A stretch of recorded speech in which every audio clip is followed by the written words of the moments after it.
On parle là notamment du gazoduc russe qui a été coupé théoriquement pour des raisons de maintenance, mais on ne sait pas. Nord Stream, oui, Nord Stream, on sait tout simplement pas s'il va être ouvert.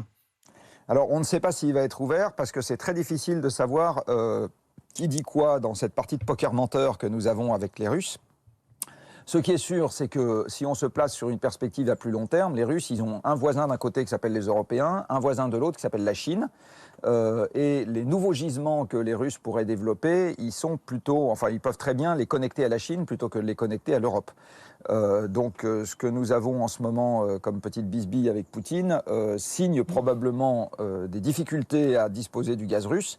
Et comme par ailleurs les autres fournisseurs de gaz de l'Europe, ils vont être en déclin, la Norvège est en déclin, l'Algérie est en déclin, et le gaz liquéfié, le fameux GNL, c'est beaucoup plus compliqué à transporter que le gaz par pipeline parce que fabriquer des trains de liquéfaction, c'est extrêmement capitalistique, ça coûte très cher et on perd une partie du gaz en le liquéfiant. Et c'est pareil, il faut faire des installations de regazéification.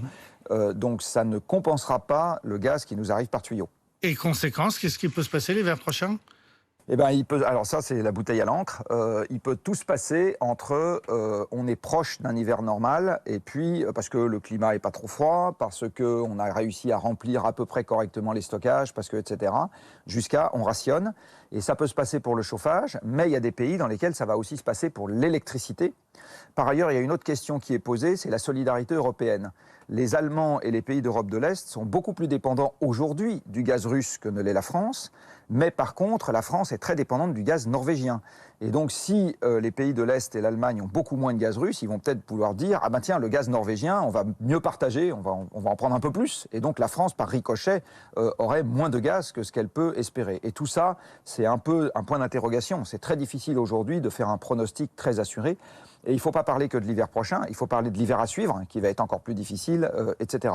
Et ça veut dire qu'on peut avoir des périodes de blackout, de délestage Oui, bien sûr. Vous savez qu'une partie des pays européens ont également fait le choix de compter plus sur le gaz pour leur production électrique, notamment l'Allemagne a fait un choix en ce qui concerne son électricité, qui est on arrête le nucléaire, qui en passant n'émet pas de CO2, donc pour le climat, ce n'était pas du tout une bonne idée, et on remplace ça par un mélange de renouvelables et de gaz, en attendant d'être totalement renouvelable, disent-ils,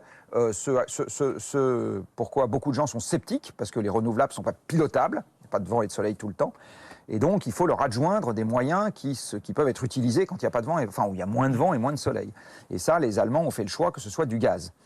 S'il n'y a plus de gaz, eh bien l'ensemble de cet équilibre se trouve compromis, et il peut très bien y avoir des moments où on devra aussi rationner l'électricité, alors en Allemagne, et ensuite par ricochet ailleurs en Europe.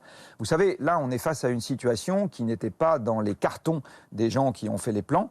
Un certain nombre de gens ont dit attention, quand vous faites les plans, attention à ce point-là. Bon, il ne suffit pas de dire attention pour être écouté. Et donc on va rentrer un peu dans l'inconnu.